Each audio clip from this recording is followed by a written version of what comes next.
In this presentation, we will try to show that order is another form of energy, a form of energy different than entropy and going against entropy, and thus to try to include it in the first and the second law. Energy cannot be created or destroyed, it only can be transformed. Transformed into heat and transformed into free energy, and free energy that is able to produce work. But remember something, it also produces order. You need energy to produce order. The second law talks about entropy and states clearly that entropy in an isolated system tends to a maximum. But there are no isolated systems, at least not on Earth and probably not even in the universe. If you had an isolated system, you wouldn't be able to see it. You wouldn't be able to see at the mass transfer or the heat transfer. In Earth, there are no isolated systems. Talk about the typical example of entropy. You have two different tanks, one oxygen and another nitrogen, and you open the valve joining them. They will mix to a state of maximum entropy. But probably there is a Maxwell demon, and that Maxwell demon can open the door or close the door to high energy molecules and close the door to low energy molecules, and thus divide the system again in two parts. Does that Maxwell demon exist? Eh? Life requires free energy. The free energy for life is obtained from the UV, from the sun, that produces chlorophyll, that produces proteins, that produces fats. Okay? This statement is sustained by many physicists, by many biologists, and was first exposed by Schrödinger. So we can rewrite the second law as follows. The energy is divided between energy able to do free work, free energy, plus the entropy factor T delta S plus T delta order. If the life requires energy and to order a system requires energy, to order your room, to order your car, to order a city requires energy.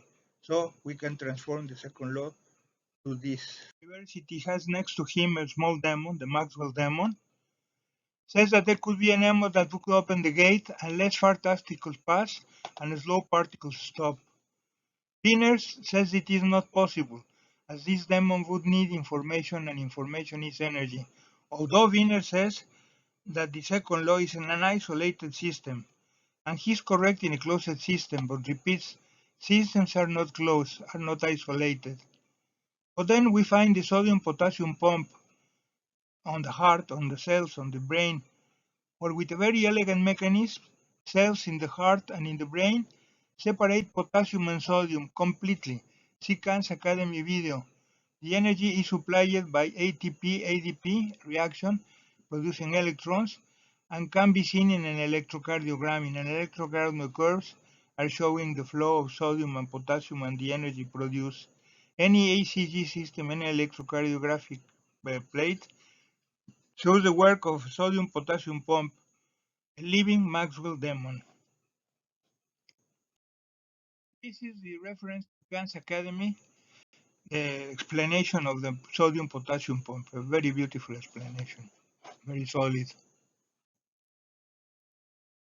Let's see these three very important equations. Shannon, which talks about information, he designed or he made this equation in order to work with computers. Gibbs entropy, which goes to disorder, same entropy as Gibbs entropy shown in the way of heat divided by temperature, and Boltzmann entropy on pure mathematical basis, on pure statistical theory. The three of them are more or less the same, or not more or less, exactly the same, except one shows the specific cases where you have information, and the other one show the amount of disorder that can be created. If you shuffle a deck of cards, you will obtain disorder. If you shuffle the deck of cards, you will obtain disorder, but suddenly you obtain order.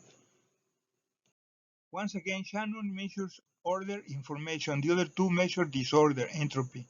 The logical conclusion is that in some reaction, disorder is created, while in others, the reactions order is created, and this order uses free energy. Best example, the ADN molecule, immense amount of orders. Let's see that in the time of Gibbs and in the time of Boltzmann, many things were not known. Relativity theory was not known, quantum mechanics were not known, the new mathematics, the computers, and principally the ADN molecule that shows the origin of life, or the most best example of life.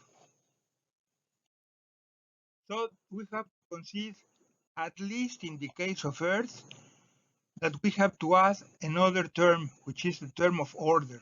In the same way that we added the Boltzmann energy and the Shannon's energy, we have to add the information energy, the energy necessary to produce order. This has very important consequences. Not only on Earth, in the universe.